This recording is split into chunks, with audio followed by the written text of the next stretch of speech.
મિત્રો ભાઈબંધી કરો તો કરી જ વળજો, બાકી કોઈનું ઘણું ન કાપતા. નમસ્કાર મિત્રો, આજે એવી તમને સત્ય ઘટના કહું છું હું કે તમે સાંભળીને તમારો આમ રૂવાડો ઊભો થઈ જશે. હા, બે મિત્રો હતા ને, બે મિત્રો એમાં એક મિત્રના ગેરસામાજિક પ્રસંગ આવ્યો, પૈસા ટકે આર્થિક રીતે નબળો હતો. તો પેલાએ એવું કીધું કે ભાઈ યાર મારા મદદની જરૂર છે. પેલો ભાઈ પૈસા ટકે સુખી નહોતો જ. તો એને શું કર્યું ખબર, એને એમ કે મારા પાસે મકાન મારો નોમું છે, તે પોતાનું મકાન બેંકમાં ગીરવે મેલી અને પેલા ભાઈને પૈસા આલ્યા.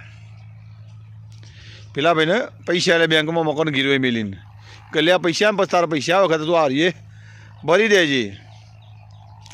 અને એના ધામધૂમથી વ્યવહાર કરાયા. સમય ચાલતો જો પેલા એ ચોક 2-4 હપ્તા ભરાયા, બીજા હપ્તા ભરાવા બેંકના કર્યા બંધ. અને પેલો ભાઈ કહેવા જાય તો ભરી દે ભાઈ, મારા સગવડ થયેલી ભરી દે. એમને મને 12 મહિના ખેંચ્યા. બેંકમાં NPA થયું, ઓવરડ્યુ થયું. એટલે બેંકવાળાએ નોટિસ ફટકારી કે ભાઈ પૈસા ભરો ના કે તમારે ગેલ સીલ વાગે છે. હવે પેલાના ફાઈન તો પૈસા નહીં, બિચારા ફાઈન. પેલો એનો જે ભાઈબંધને મદદ કરી હતી એ તો ધીરે ધીરે નાગું બોલવા માંડ્યો, કારણ કે એને તો કામ પૂરું થઈ ગયું, મકાન પેલાનું ગીરવે મેં લીધું. એટલે ધીરે ધીરે ધીરે આ તો શું હતું કે બેંકે દાવો કર્યો, દાવો કરીને ભાઈના ઘેર મારી દીધું તાળું, સીલ મારી દીધું. પેલા ભાઈના જે ઘેર હતો એ ઘેર સીલ માર્યું, જેને મદદ કરી હતી એના ઘેર. અને પેલા ભાઈને જે હતો એ બિચારાના ઘર સીલ મારી ભાડાના મકાનમાં ગમમાં રહેવા માંડ્યો. હોમી સાઈડ પેલા જેને મદદ કરી છે ને ભાઈ બને એને તો કોઈ ગણગાડ્યું જ નહીં.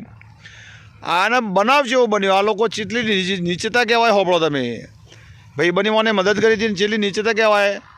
આ ભાઈ ઉઘરાણી કરવા જાય. એક વખત તો બનાવ એવું બન્યું કે પેલો ભાઈ તો ઉઘરાણી કરવા જો કે ભાઈ યાર પૈસાનું કરો. એટલે પેલો ફોન કરે કે કેટલા છે, એ કે હું આવું તમે ઘેર જો. અમારા લોકોને શું પ્લાન હતો તો ખબર હોય નહીં કોઈને, બિચારા પેલા નિર્દોષ માણસ. એટલે ઘેર જાય ને એટલે ઘેર જો થયો બેઠેલી બાઈની જ એ ભાઈના ઘેરથી હતી ને જેને પૈસા લીધા હતા એ બાળી મોં પર મોડી કે આ તમારા ભાઈ મને એમ કે મને અડપલો કરે, મને ખોટું ખોટું ખરાબ શબ્દો બોલે છે ને, મને આવું કીશે ને, મારો આબરૂ લેવાનો પ્રયત્ન કર્યો. મારા હારા નાલાયકોને પેલાના બિચારાને પૈસા ના આલવા પર એ માટે થઈને આ એક આખું સ્ટેપ બેને ઊભું કરી દીધું.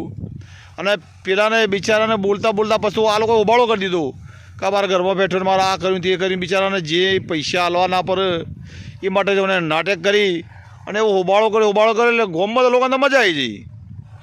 એ તો વિચાર કરે છે કે ભાઈ ઓને કર્યું છે, તાણે કીધું છે ને એમ કે લાજવાનો તો દુવાળો જો આવો. પણ એ બિચારાને ખબર નથી કે પેલા ઘેર તાળું વખોણ્યું. એટલે પેલો બિચારો બહાર ભાડામાં મકાનમાં રહે છે અને એ વ્યક્તિ આવું કરે યાર.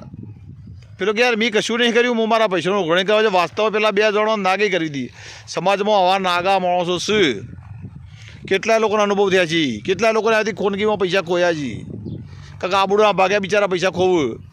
હવે પેલો ભાઈ બિચારો રૂતો ઘેર આવ્યો ને એની બાયડીને બાથે પડીને રોવા જ મળ્યો કે આ મારા ભાઈ બને એમ કે મારું બધું લૂંટી લીધું. બિયારો એક વિશ્વાસ કર્યો તો માણસ તરીકે અને એને આખું લૂંટી લીધું. એ તો લૂંટી લીધું પણ મારી આબડું એવાને લૂંટી આવે એમ કે હા તો મારે થોડી રડી ખરી આબડું બચી છે ને યાર, ખોટું મારો આબડો થયો. એટલે એની બાયડી બહુ સમજવું હતી, એટલે સમજી જઈ કે મને સમજણ પડી જશે, ચિંતા નહીં કરો, આપણે ગોમ છોડી દઈએ. તે બિચારો આ ગોમ છોડી અને અત્યારે અમદાવાદમાં એક ફેક્ટરીમાં કામ કરે છે અને એ દિવસની જિંદગી જીવે છે. પેલો નાગો માણસો ગામમાં મજાથી જીવે છે. અને જે વિચાર કરો કે આવા બધા માણસો હોય ને સમાજ ગામ બધા આવા નાગોને ટેકો હાલે. જે વ્યક્તિને ઘેર તાળું વખોણું છે, જે વ્યક્તિ આવું કરી એને કોઈ નહીં એમ જ કે એને ખરાબ કરી તું. મિત્રો આવા પણ માણસો છે અને કદાચ જીતતા હોય ને તો વિચાર કરીને કોઈને પૈસા આપજો. કે આ ભાઈના જેવી દશા છે એટલે મિલકત કોઈના નોમું કરતા નહીં. માણસો હારા હોય તો વધો નહીં, નકા આવું થાય. એટલે આ બાબત તમારા શું વિચારો છે, તમારા વિચારો જણાવજો. જય હિન્દ, જય ભારત.